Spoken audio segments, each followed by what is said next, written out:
seminoma. With seminoma, you have almost 100% survival rate.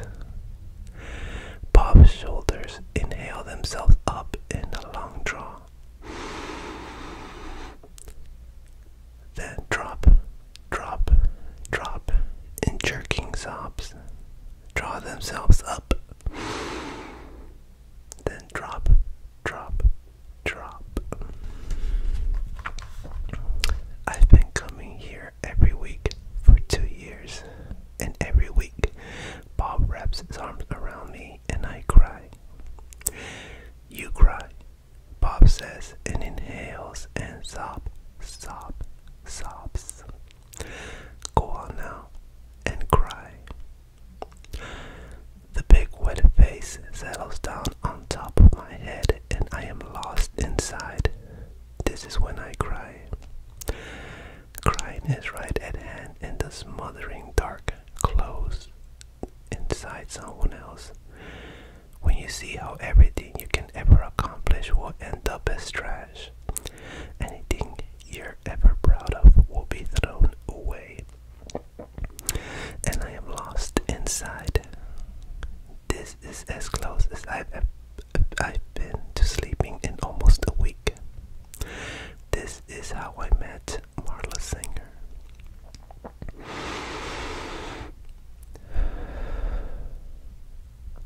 Bob cries because 6 months ago his testicles were removed, then hormone support therapy. Bob has tits because his testosterone ratio is too high. Raise the testosterone levels too much, your body ups the estrogen to seek a balance.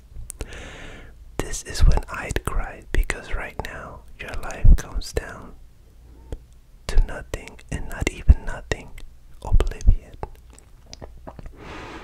Too much estrogen and you get bitch tits. It's easy to cry when you realize that everyone you love will reject you or die. On a long enough timeline, the survival rate for everyone will drop to 0. Bob loves me because he thinks my testicles were removed too. Around us in the Trinity Episcopal basement with the thrift store plaid sofas are maybe 20 men and only 1 woman. All of them clung together in pairs, most of them crying. Some pairs leaned forward, heads pressed ear to ear, the way wrestlers stand locked. The man with the only woman plants his elbow on her shoulders, one elbow on either side of her head between his hand and his face.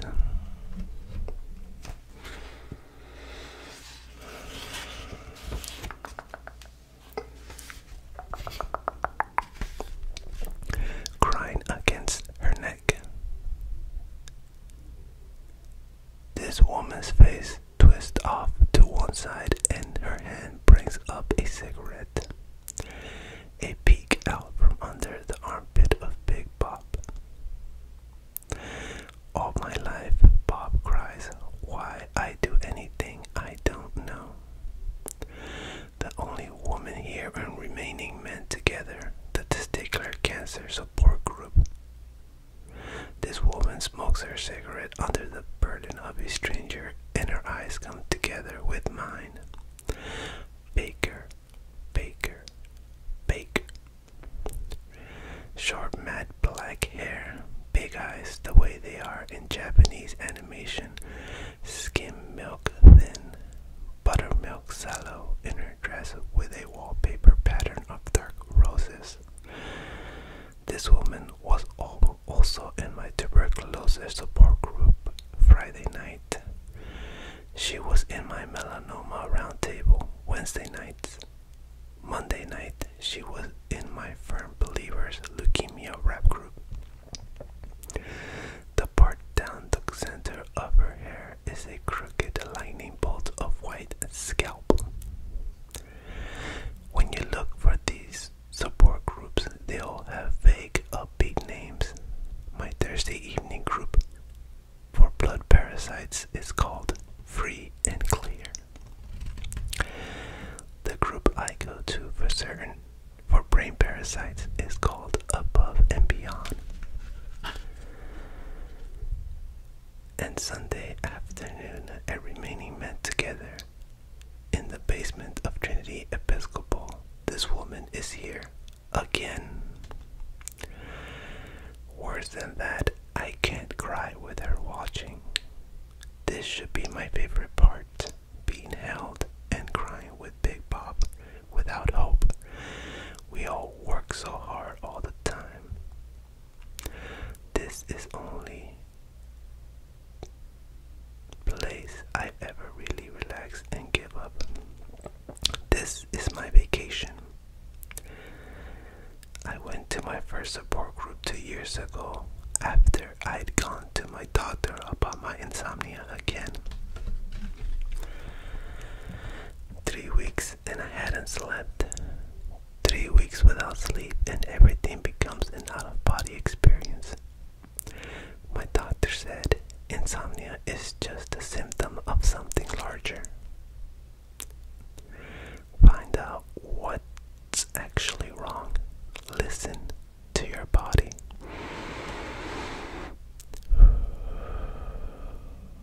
I just wanted to sleep. I wanted little blue amnitol sodium capsules, 200 milligram size. I wanted red and blue 2-nail bullet capsules, lipstick red succinals. My doctor told me to chew valerian root and get more exercise. Eventually, I'd fall asleep.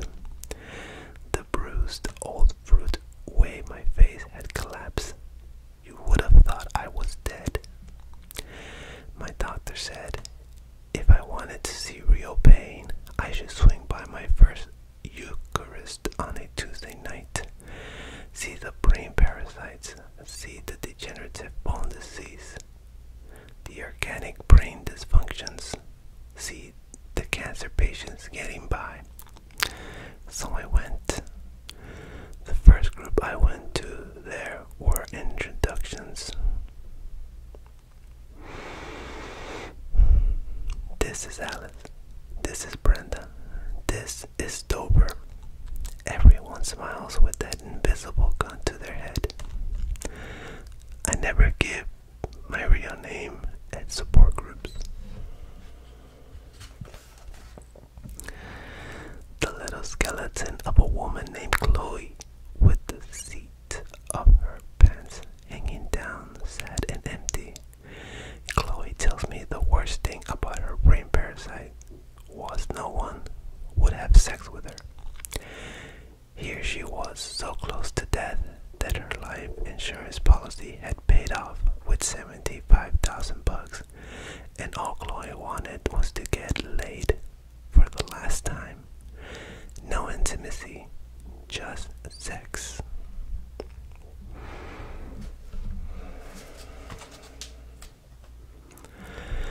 What does a guy say? What can you say? I mean, all this dying has started with Chloe being a little tired, and now Chloe was too bored to go in for treatment. Pornographic movies. She had pornographic movies at home. In her apartment. During the French Revolution, Chloe told me the women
strange door, and Chloe taught us through opening each door.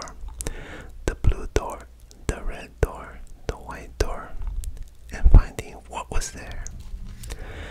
Eyes closed, we imagine our pain as a ball of white healing light, floating around our feet and raising to our knees and our waist, our chest, our chakras opening, the heart chakra, the head chakra. Chloe taught us into caves where we met our power animal. Mine was a penguin. Ice covered the floor of the cave, and the penguin said, "Slide." Without any effort, we slid through tunnels and galleries. Then it was time to hug. Open your eyes. This was therapeutic physical contact, Chloe said. We should all choose a partner.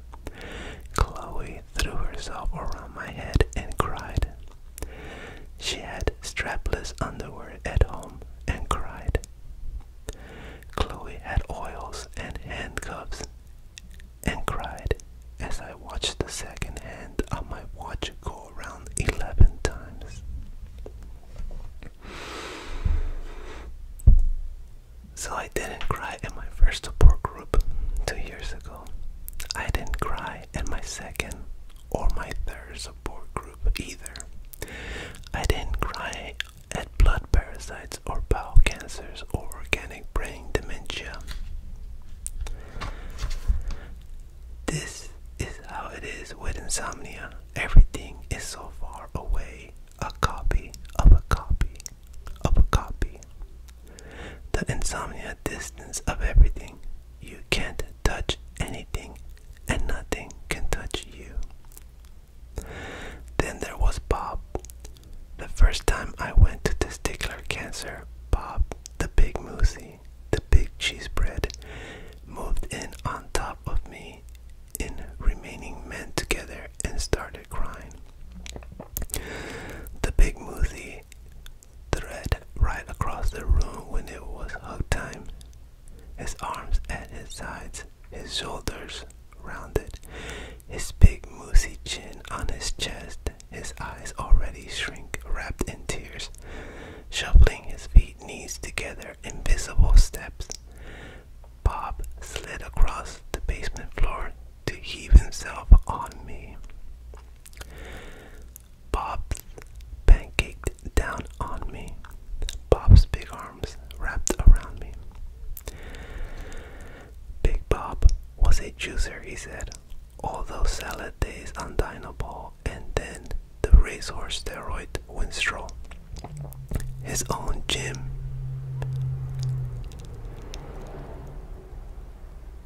Big Bob owned a gym. He'd been married 3 times. He'd done produce endorsements and had I seen him on television ever. The whole how-to program about expanding your chest was practically his invention. Strangers with this kind of honesty make me go a big rubbery one, if you know what I mean. Bob didn't know. Maybe only one of his huevos had ever descended, and he knew this was a risk factor. Bob told me about post-operative hormone therapy. A lot of bodybuilders shooting too much testosterone will get what they call bitch tits. I had to ask what Bob meant by huevos. Huevos said gonads, nuts, jewels, testes, balls. In Mexico, where you buy your steroids, they call them eggs. Divorce, divorce, divorce. Bob said and showed me a wallet of photo of himself, huge and naked at first glance, in a posing strap at some contest. It's stupid,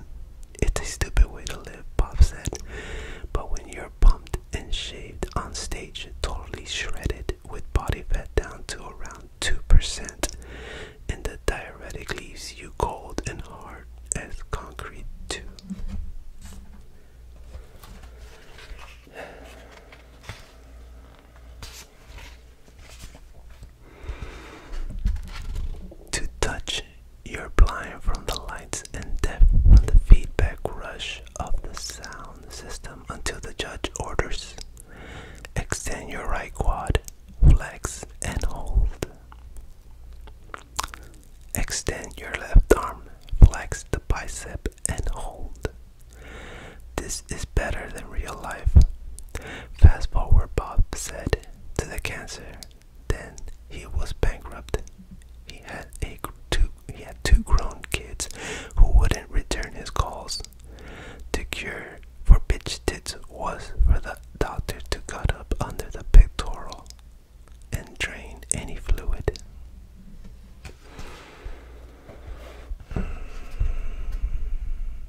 This was all I remember, because then Bob was closing in around me with his arms, and his head was falling down to cover me.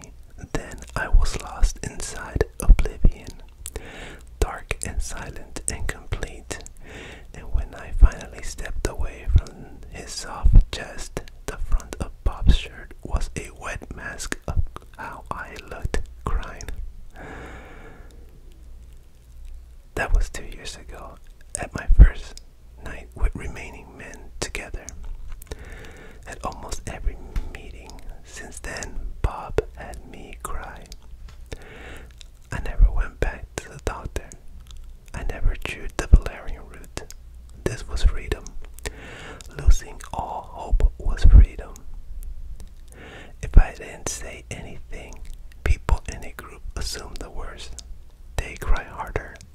I cry harder.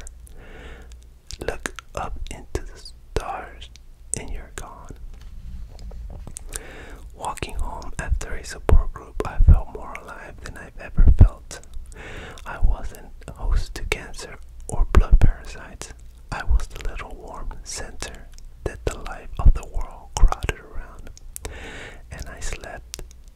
Babies don't sleep this well. Every evening I died, and every evening I was born, resurrected. Until tonight, 2 years of success until tonight, because I can't cry with this woman watching me, because I can't hit bottom, I can't be saved. My tongue thinks it has blocked wallpaper. I'm biting the inside of my mouth so much I haven't slept in 4 days.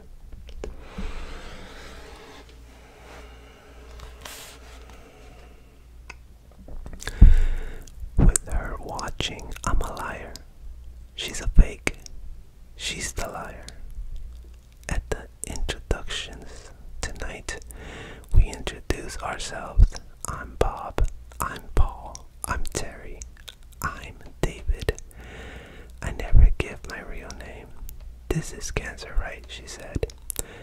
Then she said, well, hi, I'm Marla Singer. Nobody ever told Marla what kind of cancer. Then we were all busy cradling our inner child. The man still crying against her neck. Marla takes another drag of her cigarette. I watch her from between Bob's shuddering tits. To Marla, I'm a fake. Since the second night I saw her, I can't sleep. Still, I was the first fake. Unless maybe all these people are faking with their lesions and their coughs and tumors. Even Big Bob, the big Moosey, the big cheese bread. Would you just look at this sculpted hair?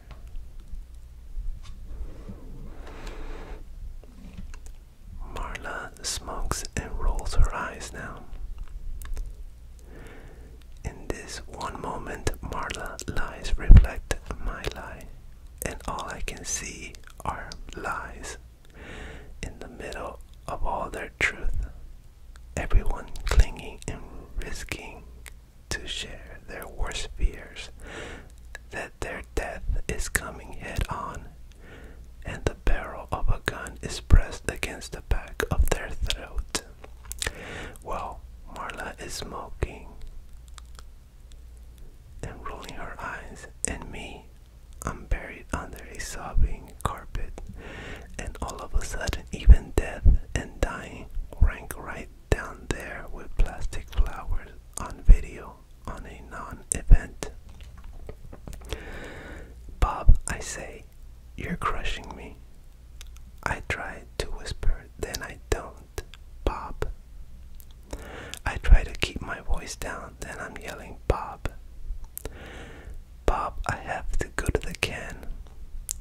A mirror hangs over the sink in the bathroom. In the pattern holes, I'll see Marla Singer at Above and Beyond. The parasitic brain dysfunction group. Marla will be there, of course. Marla will be there. And what I'll do is sit next to her, and after the introductions and the